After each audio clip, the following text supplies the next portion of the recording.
Jackie Cation, Laurie Kilmartin. Laurie, Yeah.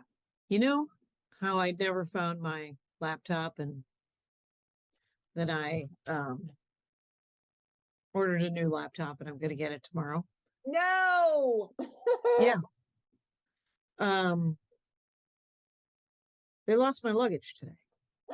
What? Jackie, what on earth is happening? Someone told me to sage myself last week because things happen in threes. And I was like, I'm not much of a numerologist. Oh my God. So they Delta? they might have found it. Here's what happened. For some reason, so I'm flying Milwaukee to here. I have to leave crack acetone, of course. And I land at like 1:30. I go down and the app tells me that my luggage got there at 11 a.m. And I was like, well, that's weird because I wasn't here. And so I go up and I have two pieces of luggage, one with all my clothes and one with my what had been my merch and something else. I don't know what else is in there, but they're both $1 million to me bags. Right. And I don't think I'm listening to you guys. Anyway, so they might have it. They might have it. But who knows? Happening? Are you looking up where your luggage is right now? No, sorry. I'm trying to I didn't test. Are we not coming through solid? Yeah, I didn't test if I was shouting into the internet or using the mic that I spent money on that I love using. Can you hear me? We can. Yeah, everything's fine, Jackie. You were telling this riveting story and then you got bored in the middle of your story that you want to hear the ending to. I don't even understand this. Really sums up my life right now. Got bored in the middle of my own story. But wait, so they did you have a layover anyplace? Yeah, in Minneapolis. And so 3 hours, a 3-hour layover, which is why I think they put it on an earlier flight. They put my luggage on an earlier flight. What? Do you think someone took it from? Oh no. That's what they think. They think that someone took it. But here's the scoop. So I go and it's in where all sort of the extra luggage that people forget to pick up, in the corner. Yeah. So I find one of my bags and then I go to the guy and I'm like, the other bag is not there. And he goes, okay. So, he looks, also does not find it. And, I'm trying to stay calm. But I think that all of my dress clothes, which are the only clothes that fit me right now, Right. were in it. Turns out they're in the black one that I've got. I have no idea what's in there besides merch, whatever. And, but get this. So he said he does a thing, right? He files a thing, a lost luggage thing. And then he goes, you should talk to the police. You should file a report. And I was like, the LAX police? And he's like, yeah, just to make sure it's on the record so you get your money. And I was like, do you have that number? And so Andy is waiting to pick me up. And so I call him and I'm like, I have to give file a report with the police. So I call the LAX police and they're like, what happened? And I was like, well, Delta thinks that I should file this thing. And they also think that I should, that my luggage might have been taken by accident or purposefully. And that I should file a report because it'll help expedite things with their corporate. And so he's like, what? And I'm like, well, that does make sense to me if right. It was stolen. Well, 15 minutes later, 4 police officers show up. How bored are they? Fully armed. They love this story. Oh my God, it just keeps going. And it's like, I was like, this feels like overkill. And I'm on the phone by this point with corporate, with Delta Corporate going, do I need to do the cop thing? Because I want to go home. And, yeah. And the woman's like, no, he did everything right. You're fine. If they never find it, it'll take a while to get the money, but you'll get the money. And I'm like, okay. So 4 cops swoop in, milling about. what's going to happen? And I'm like, now I'm trying to talk to corporate and let her go and tell her that I'm not going to have time to do the survey to say what a great help she was. Um, so anyway, they're all surrounding the guy who told me to call the cops. And and his manager is standing. And I go, he did everything right. Corporate said that he did everything right. He said that this would be something else I possibly should do for clarity. And corporate said that it was overkill, so we can all bail. And so everybody bails. I get in the car. Andy and I go to a barbecue with a friend of his who's just in town for somebody's niece's graduation. You had to go right to a barbecue after a cross-country flight? I know. He offered to bring me home, but I wanted to do something fun Okay. with Andy. I like him. I hadn't seen him for 10 days. I forgot you're in a good marriage. Oh my God. Oh, yeah. I wrote like 2 new bits this week just on stage, which is awesome. Yeah. And but while we're driving, and by the way, it was so far away, the barbecue, like east of Pasadena. Oh, Rancho Cucamonga? no. We've had water polo games out there. Oh, that's way the fuck out. The food was delicious. His friends are Cambodian. So it was a Cambodian barbecue. It was a delight. But anyway, but on my phone while I'm there, I get an alert that they have my bag. It's Wait, you're at Rancho Cucamonga and they have your bag at LAX? Yes. And so I call regular platinum, but I'm platinum, Delta, not diamond. Very sad. And and I'm like, hey, they'll send it to my house, right? And she's like, you're going to have to call this number. It takes about an hour. And then they will send it. It might take 2 days. We're going to have to use a third party. And I was like, and she's like, or you could just drive back to LAX and pick it up. They're open till 1. Oh my God. So tomorrow I have a meeting with this guy. Waiting for the chat. That's what we're waiting for. Oh, okay. About Is that you? I don't I don't Well, I see. Okay. Yes. Okay. yeah. So Meeting with that guy on your own? Yeah. How did you make that happen? I didn't make that happen. This guy helped me make that happen. Okay. I think hi guys. This is the greatest podcast in the world. Just type, stop editing. Okay. Editorializing. Yes. Okay. That's cool. It could help. Yeah. Again, every little bit helps at this point. I'm violently interested in the outcome of this situation. Right. And I will say that it's madness that I had the keys and then the laptop and then, though a couple of fans have thrown me some cash towards the laptop. Thank you very much. You're all decent human beings and I love you dearly. That's great. I thought you were going to say because you had just purchased a new laptop that your old one turned up, but you couldn't return. Oh, no. You know that I bought this laptop that I left on top of the car 2 months ago. I know. Yeah. A disappointment. But I did take a picture of I was going to roll in the sage and then post it, but something is eating the sage. And so I don't want to be covered in any sort of tiny bugs. Yeah, just for you right now, you just got to lay low. Don't do anything crazy or weird. Aside from this meeting, you just stop tempting the gods. Yeah, the pantheon seems to really be. What did I accidentally sleep with Zeus? What happened? Is hair on my ass? What's happening? You do sound a little under the weather, like your voice. Like, were you shouting a lot, or are you just super tired? Or I think I'm super tired, and I'm getting this weird vocal fry now that that I have no interest in cultivating. So I mean, it's sexy, but yeah, you actually don't want sexy vocal cords. They're bad for your health. yeah, it's not anything I'm looking. I'd rather whisper. Is this sexy? I don't know.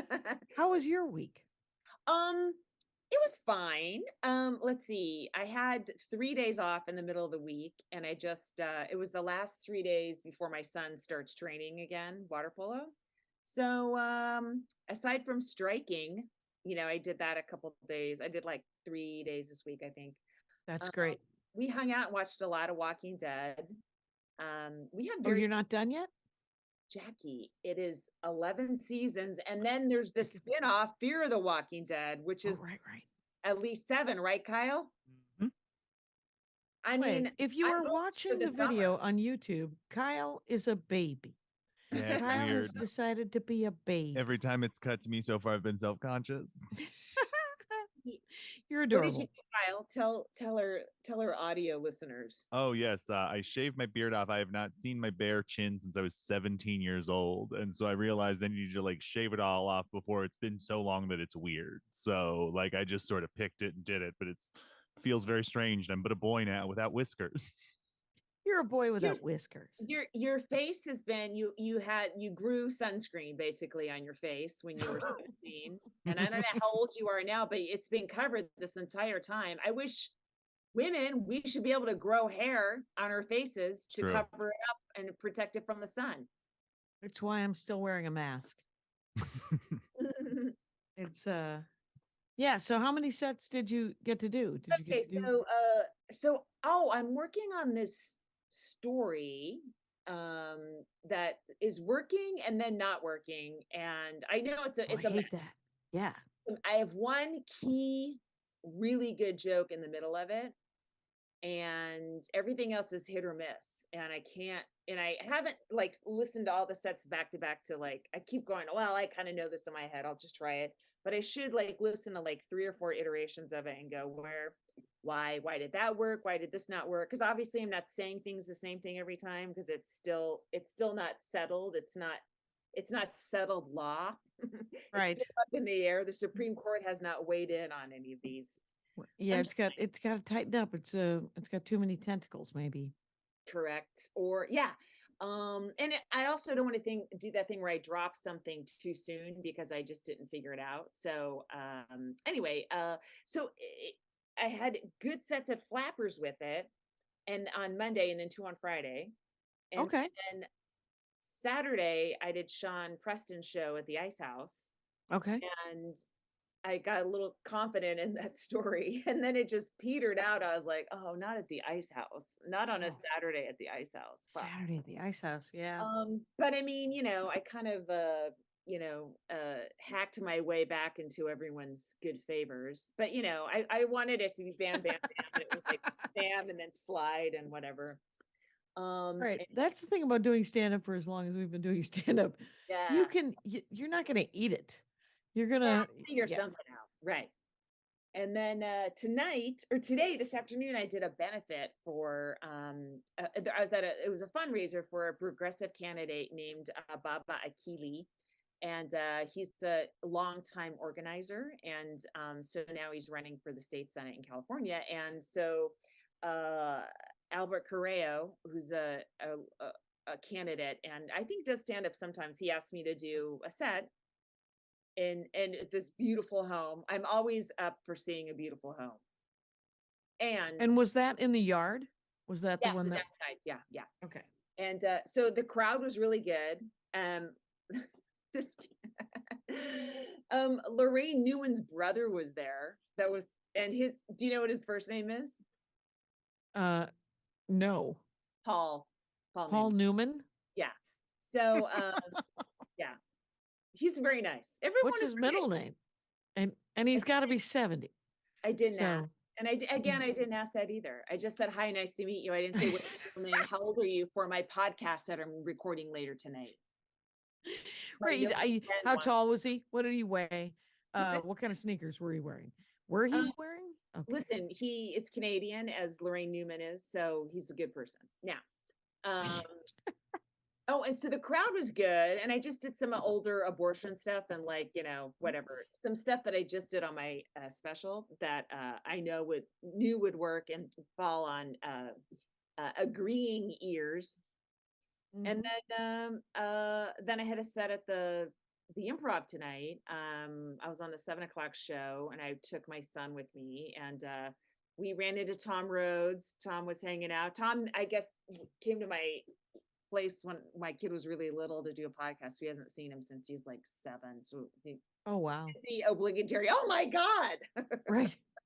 And now he's And 7 feet.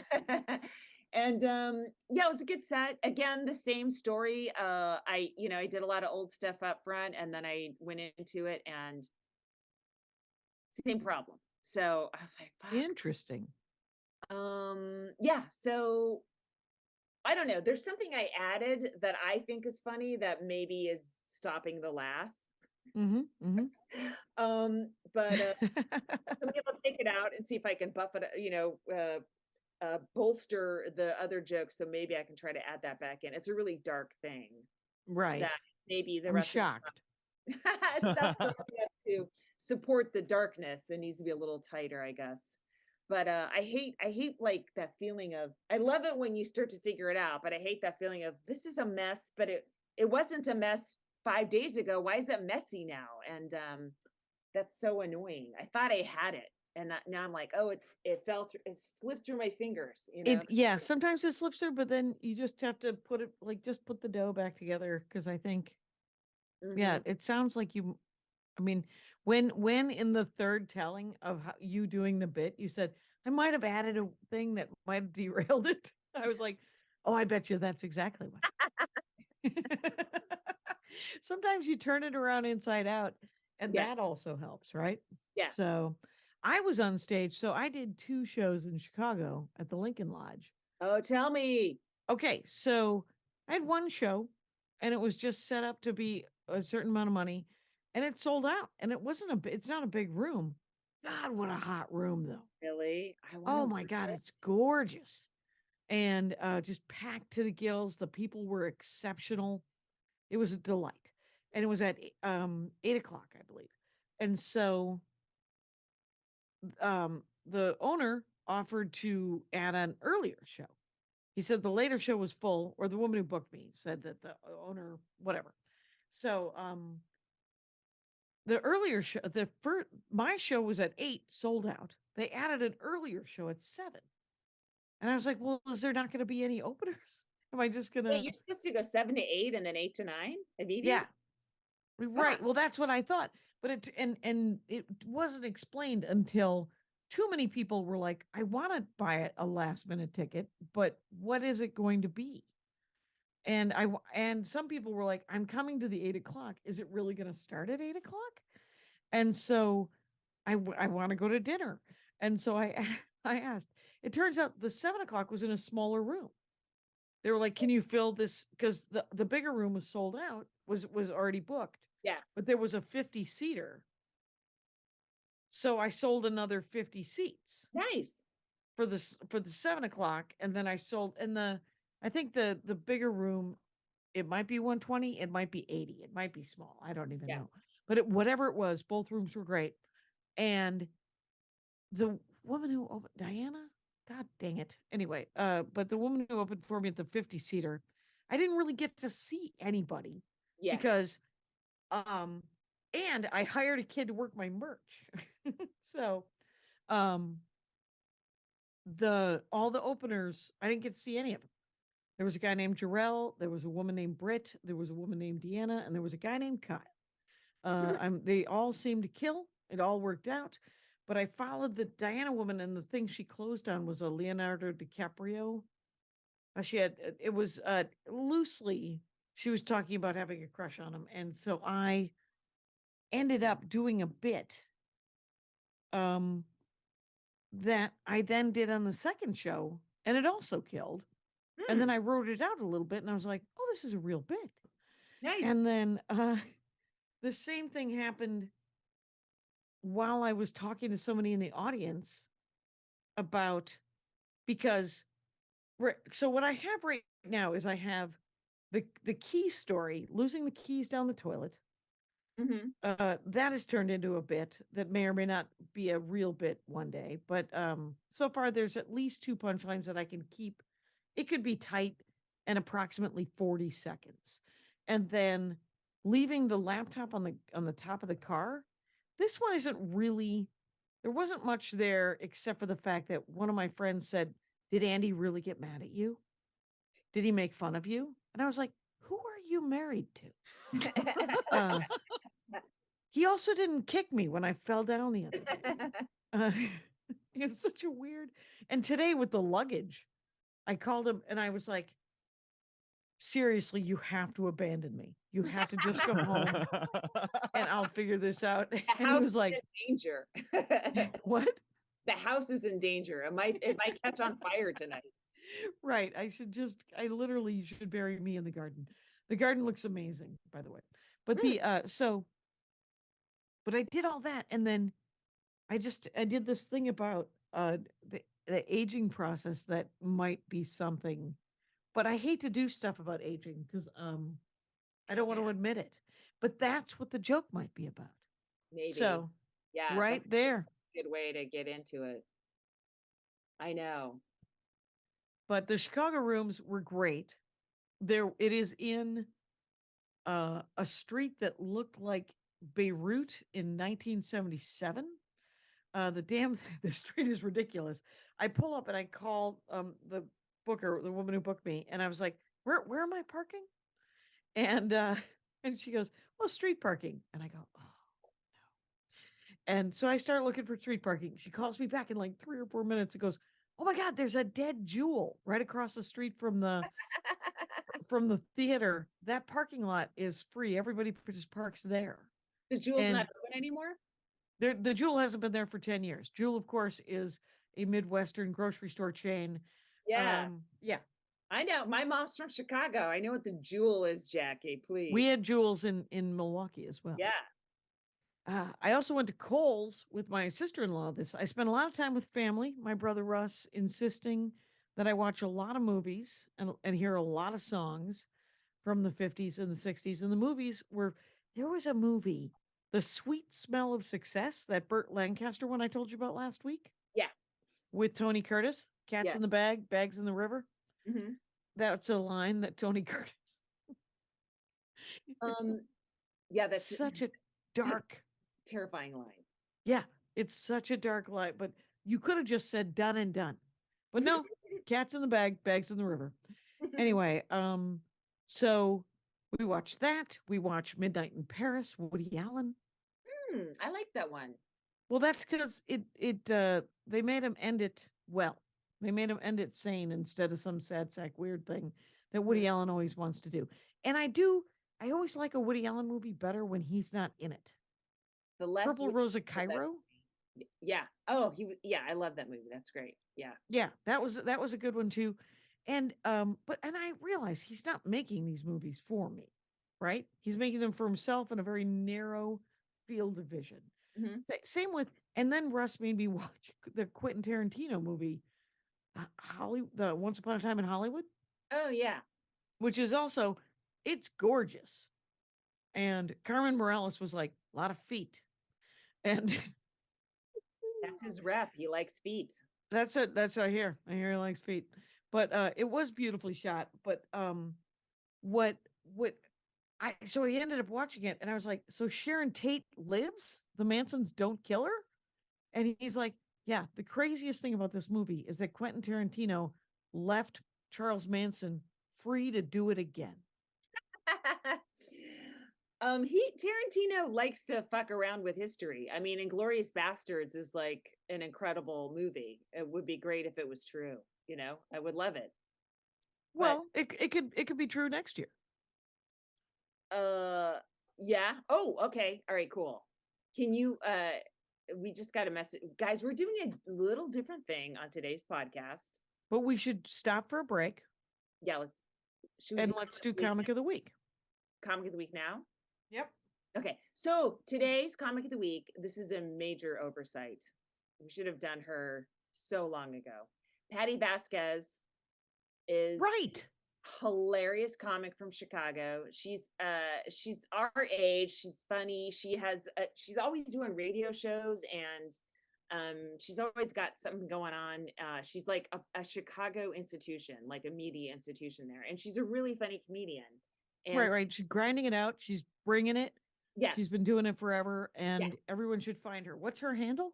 Patty Vasquez? Oh, it's At real. Oh, go ahead. The Patti Vasquez Show. Vasquez. So And- it's an S in Vas and a Z and in Kez. And a Patti. So THEPATTIVASQUEZSHOW. Go follow. The Patti Vasquez Show. Yeah, she's Do it. great.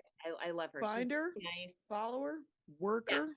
She's very open about her life. You know, she has a child with special needs that you know, if you're a comic, that upends a lot of your initial plans, right? You're gonna stay put, find a place where your kid is safe and all that stuff. And she did all that. And to have crafted That's the cool. career she has, you know, is incredible. And so I love her. And I honestly thought we did her a long time ago. So Right. good. So, all right. Well, that Patti Vasquez. Let's do it now. Okay. So we taking a break for a sec? Well, here, let me hit pause. Okay, so we're doing something a little different. Here she is. Here's Kaycee. So, hi, Kaycee. Kaycee Conley, former comic of the week, and sent us many emails. I didn't respond to a lot of them. I hope she would stop emailing. Very persistent, which is good. And she wanted to do like a segment where she would ask us, Jackie and I, questions about stand-up. And I was like, I think we've answered every possible question. But she insists that she has questions that there are no answers. I don't know why you're getting so mad about a opportunity for a clock eater. That's all this podcast is. I listen. Yep. Well, if it's how I started, I'll be storming out. It's not. I was told to dig a little deeper, and then when I believe so, the email started in February, but just to give listeners an idea, It's been months of terror in my and they're deeper questions. I feel like I need to note that one of the when you guys were saying like make sure it's not questions we've asked before, Laurie's direction was pretend we're going to die the next day. Well, you know what? In both of our cases, it's a huge possibility. Still could happen. And it's Kyle's gold. It's Kyle's gold mine if it happens because he'll have the recording. Yeah. This is We Casey could all be setting up to rich. be in a real position here to sort of scoot in with Laura House. Oh yeah, Yeah, I'll take all 600 of your listeners. I'll take them all. you're up to 608, and I like that noted in the records. Pretend, you know, there's like a paparazzi was taking pictures of Prince Harry when he was like leaving, like a store, something stupid where it's like, what? Why? He's walking from out of a store to a car, and they're like, if he dies, this will be the last picture of him, and it'll be worth $1 million, which is like a horrible, ghoulish way of living. But that's what this podcast could be if either of us Your paparazzi. Okay. Yeah. I got it. Well, I first want to give a quick shout out to my friend Alex Kennedy, comedian in New York City, who helped me write the questions. So Oh my God, I can't believe you did this extra work. That's more I work did. Well, she's a ever little done. greener than me. So like when I started writing questions, I was like, well, what did like newer comics want to know? I'm all, you know, my 8 years, I'm very hardened. She's been at it maybe 2. So Yeah, you're not even a new comic. What's happening? Okay. Okay, so the first question, it's sort of like a, you know, there's parts, but we'll just throw out. Do you find audiences respond differently when you present yourself differently? Meaning mostly like how you dress versus like, I'm coming at it from like a gay perspective too, like if I'm more mask or more femme, but just as a female, like if you're in a dress versus pants or like more put together versus, you know, slouchy, like do you find that audiences respond differently? Only because if I'm self-conscious about how poorly dressed I am, and that's what it is, by the way. It's never I'm too overdressed. I'm either exactly the right amount of dressed or I'm wearing cargo shorts and your dad's shirt for Oh, some yeah. reason. I feel the need to address it, and that's the only thing. I make it weird before they do. They would just look at me and go, "All right, well, this is the next comic." Yeah. Yeah, that's a great point. If you feel comfortable in what you're wearing, then you don't even think about it. But I do, like, sometimes I'll dress up for the Saturday shows, a little bit more. I don't know if it affects it makes me feel like I'm more in show business than anything else. And I definitely try to dress nicer at Hermosa Beach Comedy Club, Comedy and Magic Club, because I don't know, the club feels very upscale, and the audience does too, I guess, a little bit. Maybe they're a little bit more dressed up than the average audience. So yeah, but in terms of like wearing a dress, I don't know. I don't know that the crowd treats me any differently or feels any more differently to me. Uh it's more how We I were feel. told it would. Yeah, I remember being told not to wear a dress, you were told not to wear a dress. not Yeah, to wear a dress, and not to have cleavage, yeah, and definitely. not to wear shirts that said anything on them. There were a lot of pointing of a lot of things I was told, and then it was supposed to get dressier as the week could progressed. Right, yeah. But I don't know if I feel that the audience reacts differently. I feel like I've had a breakthrough just with Jackie's answer that it's us judging ourselves more than anything, and the kind of thing you said about the confidence. That's what I'm here so for. That's There you go. yeah, no, that I mean, I feel like that's also I host a lot, so I always dress nicer when I host, just because I feel like I'm representing the club and stuff. So that's also a little different. And I appreciate that, quite honestly. Okay, cool, great answer. And then just to kind of roll off of that one, I don't know if this happens much, or I know it various scales, but how do you deal with hecklers who are saying things about your appearance, or like fuckability, or stuff like that? My solution was to get so old that no one wants to fuck me. I'm truly left completely alone on stage at this point. It's quite a gift. It could be a Um, long 30 years for you, Kaycee, but hang in there. All Ditto. right, great. There you go. Well, I mean, I don't know. I kind of, Jackie, you probably might feel like this too. Like, once you've been doing it for a long time, not just your actual age, but you also have a stage presence that they are afraid of. Right. That maybe younger comics don't have yet, just because they haven't put in whatever 10,000 hours or whatever arbitrary thing is. But at some point, you have been on stage so much that you kind of take over the space. And Yeah, I once had a pile of frat guys chant "lose weight" at me, and and I was such a new comic that my response was to make fun of their girlfriends, I love it. and then their girlfriends threw popcorn bags at me. Oh my So, um, What a don't do set. that. How about that? Don't do that. God. And then a guy in the front row offered me a joint. So it all worked out. And then I did the 15 minutes and they gave me the $75. So it does have a happy end. So it almost sounds like deal with them the same way you deal with any other heckler, which is read the room. If you can get the room on your side, go after them. If not, just age. Right. Just do your time and then get off. And if you ever feel like you're in danger, get off. Yeah. There will always be another $100, $1,000. There'll always be you will always be able to come back on stage. I didn't know this. I got off stage that last year when there was a bad heckler, and I was like, well, I'm gonna leave. And I didn't know how to get back on stage. But the bartender gave me the thumbs up and I went back out and the audience applauded. So you can leave the stage if you feel at any time unsafe. And I recommend it just because it shames the audience into getting their shit together. Yeah. You're like, we're all at work here, people.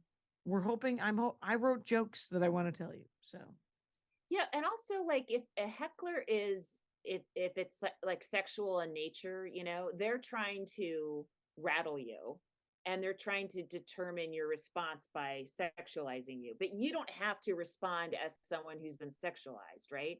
Like you can still, your response can still, you know, can point out what they're doing instead of you trying to, you know, work with what the comment they threw you. You know what I mean? Right. You don't have Like to you don't have to be, use the context that they're giving you. yeah, you don't have to be sassy and cool and hit it back, right? Like you can just step aside and point out what they did. You know, even if you're just saying, "Oh, you're," so what you said is you can actually break it down, like, and you're trying to make me feel this way, or you're trying to do this, and in that, as you're breaking it down, what they did, you're going to come up with some ideas, and the audience is going to be laughing because it's such a strange thing to do, and you know, most of women have had men yell stuff at them, so to just see someone, you know, kind of like break down what the person did to the person in real time is like really exciting, you know, because usually it's like you know, when you're on the street, you're like, I'm not safe, and so you just try to run away and live, right? But if you're on stage, you kind of get to have that interaction and have the ideal version of it, which is where you break it down, they get embarrassed, and then you win. Right on. You could be the play-by-play and the color commentator at the same Yeah. time. Yeah, Sports, take your sports time. gay, giving analogies of sports. Laura's really good at that, actually. No, but you can you can take your time with it. Like you don't Right. have to. I know that like a lot of crowd work videos, it's like they love the sassy comeback, which is cool. That's fine. Sometimes you think of the perfect thing to say to the perfect response. But if you don't have it, you can slow it way down and, you know, break it into little pieces and start to ingest it very slowly, and then you'll take over again. Right. You're And then when my you cut it and hero. put it on your reel, you can cut out that stuff that's not funny and just get right to the sassy punchline. Yep. If you want to, yeah, or Yeah. leave the discomfort up there as well if you want to, you know, put it Yeah, up. I like the fact that you can celebrate the silence in it. I wish I could do such a thing, but I think you would just, I've seen you just sit there and just stare at them and go, where do you think I mean, yeah, I can hear where do you think you are? Yeah. It does need to go right back to them. Like you don't have to respond as a sexualized person. You can respond as a comedian who's telling jokes and this person said something to you, you know? And you only need to give yourself a few seconds of tossing it back to them to like reset your head, and then you know, then you can take it over from there. Yeah. That's great advice for all crowd work, honestly, too. That's fantastic. Good, very helpful. Okay, I got one more question. I'm getting the light. So No, we were giving you the last No. half hour. I wouldn't mind us doing 15 more. I mean, I didn't know that we were giving her the last half hour. We came in a little early too, so our timing's a little bit. Oh, okay. Well, you tell me when. I got more questions. I can hear do it. it again, and I can Oh, send I've got 6 the more months real of and the emails. secret and the super secret stopwatches going. So all levels of time existing. So yeah, so we're good to go. So rock and roll. Wow, Okay. unbearded Kyle is very organized. Mm-hmm. Oh, this is okay. I just know him as Shave Shaved, Face it's weird. Kyle. Okay. Okay. Well, so I want to switch to the question I really want to ask, which is about money. And I don't want to ask specific about what you guys are making. You talk a lot about like how the money hasn't changed much. So my hope is that I can get you to give a specific number. Like what is like, you know, the number you're talking about that a weekend feature, a weekend headliner set that hasn't changed. Like what is that number to expect? I don't Do you know. I wanna- mean, here, shitty BC room, not money, is to headline is about $600 or $900, $600 to $900. So the feature money is about $50 a show, and the MC money is even less, like 25, and sometimes it's just now. beer. Yeah. Yeah. And if you can get a decent weekend rate, it's 1,200 plus a hotel. That's steady, and it hasn't changed in Right. 35 years. And then if you can get it's like 15 or 1800 is when you have enough sort of cred or credits to sort of say, no, I deserve this amount of money. I need $1,800 plus hotel, and then you'll get yourself there. Don't travel. And then it goes up to like, and that's headliner. And good feature money, Is $100 a show at the best clubs in this country. right? Like $500 or $600 for the Out the week. door. And there's Let me tell you, as a no cross section hotel. experience, $100 every single time. And no hotel No. Right. and no travel. And you're just like, well, I have to find a couch. Good And it's- condos and it- sometimes have a second room or small closet. Right. A box room in the So Rooster T feathers is what can I I squeeze in imagine. a sub question about this, which is like when you're offered a set, whether it be a club like this or just around town, do you have like a language or routine that you like use when you're Like a asking about like how script, it pays kind of. or asking for like more than their first offer? Do you have like a go-to? Um, there is it is hard to ask for a raise in any job, right? So Yeah. if you the first time I ever asked for a raise, the boss made fun of me. I was in college and I needed another, I think it was 30 cents an hour. I needed it to be something like $6.30 an hour instead of $6. And he said, "You're not good at this at all." And you're like, "Yeah, it doesn't matter how bad I am at it. I have to ask you for more money because I need more money." I mean, literally, I don't have a set script. I wish I did to give to you, but I do. Here's what I say is just sort of fumble through it. They'll make fun of you. You may or may not get it. You'll get better at it every time you ask, and you're fucking worth it. You're remember this, stand-up comics. You are the ones with the jokety jokes. They're a bartender. And they love comedy or they hate comedy or they should have had a liquor store or they want to have a chain or they're power hungry or they're just good guys. There's a whole range of different kind of club owners out there. And you can ask them for more money because you're the one who's providing a big portion of the service, right? Yeah. Yeah.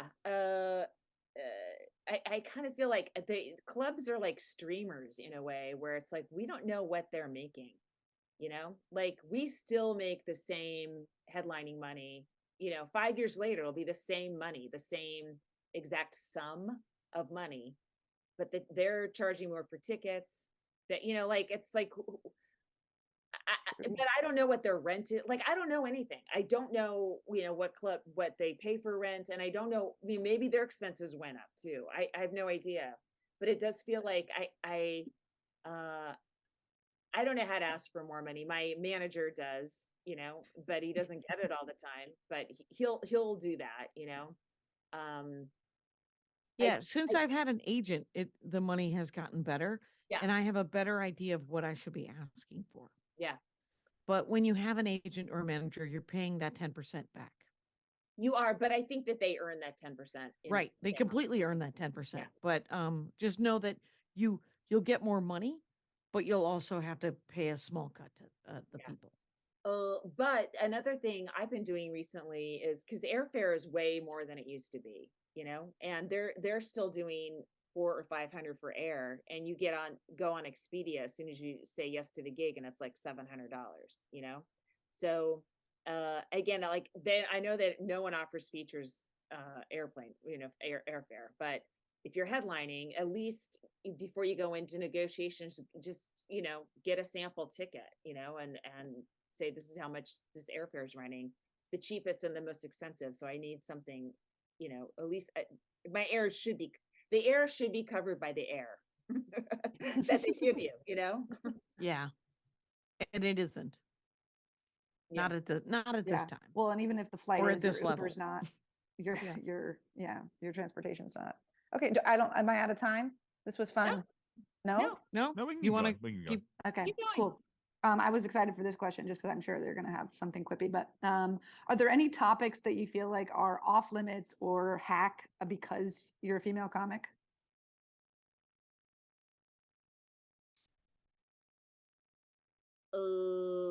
No, but it's weird. I think before you logged on, we were just talking about age. And I haven't figured out a way I'm comfortable talking about aging, because it seems like the comics that it's fun to talk about aging, they're complaining because they're like 38 and I want to fucking stab them in the eyes, but also it's fun that's part of what's funny is that a 38-year-old thinks they're old, right? Like That's the but twist. yeah, but I know that they feel like it.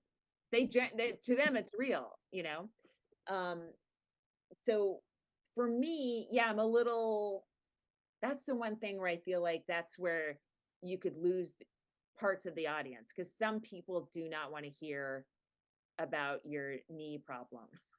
I don't know. You I- better make it funny. It's just like when you do your, whether you have abortion jokes or the weird thing is if you think you're going to weird the audience out by bringing up something, you have Mhm. to make sure that either you get them on your side before you start it, or you have an out. Three things, or ideally a punchline.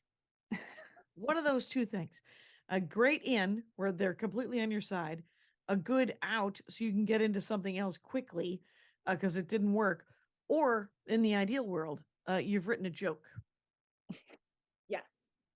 I do feel like there are topics that are about who you are, where it's almost like you're forced into talking about it, whether it's your age or your height or your sexuality or your weight or something like that, where if you're going to talk about it, I don't know, it's like it may not be coming organically from you, it's coming from what you think the audience is thinking, and so you have to address it because maybe it gets a laugh, but you think they're thinking things.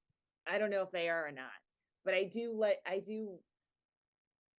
want to be ultimately the kind of comic where I go up and go, this is what I'm thinking about. I don't care if you think I'm 58 or 57 or 40 or 70. Here's what I'm thinking about, and here's what I'm talking about. Right on. Yeah, nothing's off limits. Just make it funny. Mhm. Okay. Okay, so this is getting back into specifically a woman, kind of similar to the audience thing, but when it's happening with the other comics. So how do you deal with men being gross, creepy, or just misogynistic in the green room? So I'm saying this because like it often feels like there's pressure to just ignore it or even kind of smile and nod because you just want to keep getting booked back. Yeah. Or you want to be a decent hang and not ruin the fun so that you'll be booked back or whatever. So Yeah, you have to do both of those things. I'm sorry. No, if you want to stand up to them, you can. It's hard to do it when you're new. It's sort of like the heckler thing when you're trying to you're trying to fight back, but you don't have the stage time. So the green room time is its own clock as well. Like if I'm in a green room and it gets gross, I at this point say, "Hey, it's gross in here. Stop that."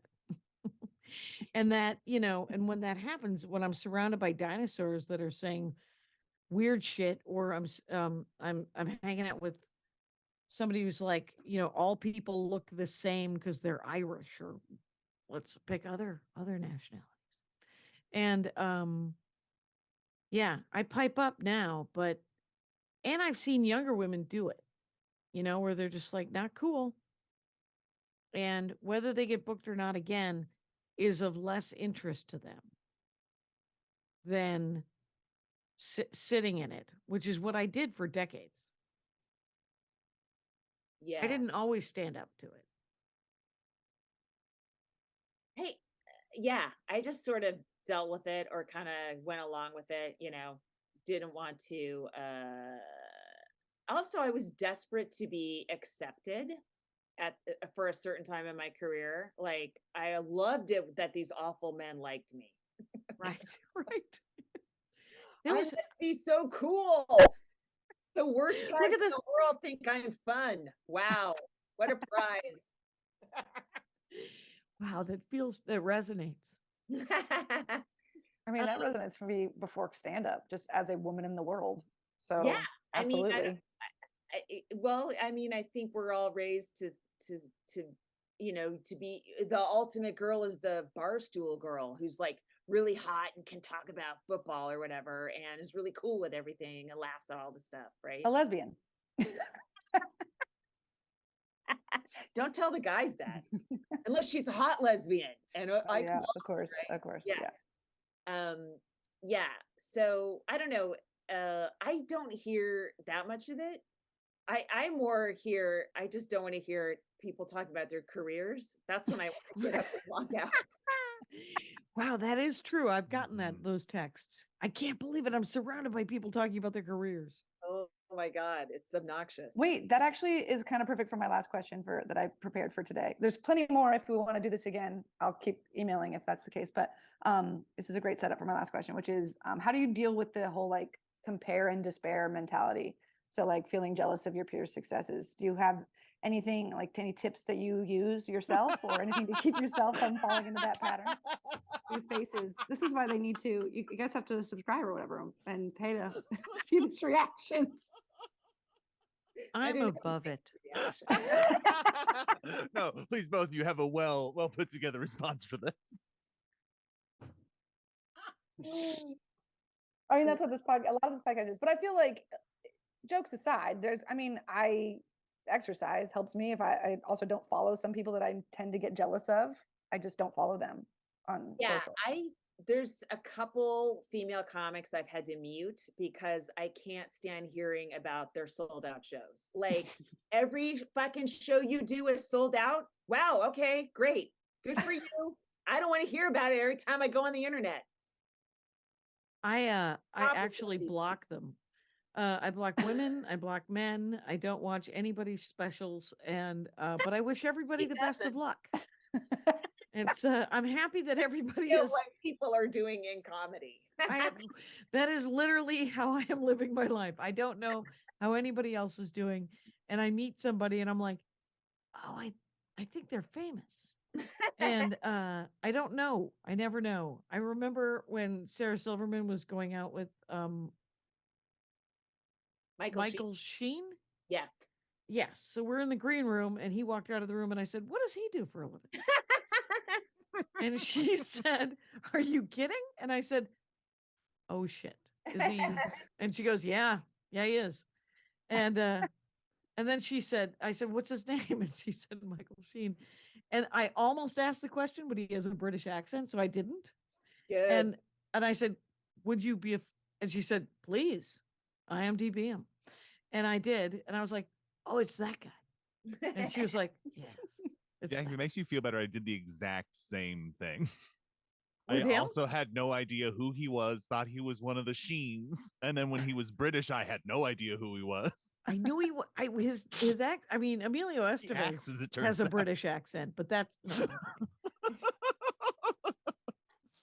Yes. I think So there's one thing to take solace in. It's that everybody feels it, right? And Yeah, the spread and of Michael Sheen's career is not as vast as we think. right. But you really can't be mad at other people's careers. You have to process it and do your own thing because otherwise you get stuck. So I genuinely do wish the best for everybody, but I can't necessarily, I got to root for them on a separate platform, and I don't. Yeah, it's not that I'm jealous. I was just, and I was also raised in comedy to not be that person who books that. Like I want to ask everyone who books that, but I know better than to ask everyone. I ask only people I trust that I can, that they know that that I'm not going to use their name. I'm just kind of curious who does. I would like possibly I might pitch that I would do that. I Yeah. do stand up comedy. It turns out that is something I say when I'm looking for work. I say, you run a comedy club. Here's a coincidence. I do stand up comedy. Then I try to keep the jokes. That's the only joke. Yeah, it's hard. I mean, because also the way people become popular now is very different than it was. That's changed so quickly. It's like obviously social media stuff, and it's then it's another thing of like I can't even like if it's somebody that's super funny, you're like, I'm just gonna get funnier. Or, but sometimes it feels like this is overwhelming. I can't compete. I don't have a character. I don't have a mom character. I don't have a character, the thing that seems to be the thing that's getting everyone, and um to draw an audience. It's so right now it's so, I don't know. It's so frustrating because I don't know what Yeah. Yeah, well, like how to present yourself on. continue. Yeah. Like the obvious, I mean, this is, we've talked about this before, but like the path that, when we got on the train, the stand-up comedy train, it went straight. Yeah, we choo-chooed. You got to Montreal, you got a deal, you got a sitcom, and then you were were Jerry Seinfeld or some version of that. And then, obviously that went away a long time ago. But whatever it is now is really different too. And it's just a lot, And then so people will just come out of nowhere and you're like, who are you? My favorite thing is Brandy Posey holding her breast, petting it like it's an evil cat. Like she just hold her boob and go, yes. And then she'll plot. I just want to watch that TikTok for decades. I haven't seen that TikTok. Oh my God. It's a real, yeah, it's Brandy Posey holding her boob like it's like she's an evil villain and her boob is a cat. I love it. That's not even remotely what I was talking about. No, but not at all. I love it. And let's do a shout out to Brandy Posey and Lady to Lady, the incredible Yay. podcast. But Do but that. yeah, Listen. Parker, Lady Babs Lady. Gray. it is difficult to focus on to not get derailed by other people's shit because there's so much of it now. Like every time I go on Instagram, it's a new comic that's really funny that has like 200,000 followers and every show sold out and I haven't heard of them. Like, it feels like I dropped out of the business 20 years ago, but I'm still in it. Like, This is why you shouldn't pay attention because you're Right. like, I should know them. And I'm like, I shouldn't. And I look forward to meeting them over and over again. I've met Kaycee several times. It's Yes, nice. we have. Okay, great. Well, thank you guys so much. Am I allowed to give just a thank you? Thanks to guys for having me on. This is and actually kind was of a fun. perfect episode wrap up. So if you want to help us wrap it all up, this works out kind of perfect. Well, Yeah. wait, you're out of questions. No, I have those were the ones I picked to ask tonight. I've got a separate note with another 18. That's But- the other thing that you terrified me with. You're like, how about a recurring segment? I'm like, what? This is Listen, I just want to know who booked this. I was like, hey, I want to. You booked this. Well done. I did. All right. If you want a quick, I feel like I can give one more teaser for the Patreons are the ones that get to see the video. No, everybody does right. eventually. Everybody The gets- Patreons get it first. Yeah. Okay, well, do you always use this background, Laurie? Because that structure looks like a penis to me. That Don't brown. talk to me. You know who you should talk to? The artist, Kaycee. I don't know what this guy's drawn. This Jack- whole time, I'm like, why? What is it? A smokestack? What is it supposed to be? I don't think ask. it's supposed to be like a statue outside of Buckingham Palace. Okay, I thought it was an Armenian village. It's always an Armenian village. I thought it was a dildo. Well, we all see what we love.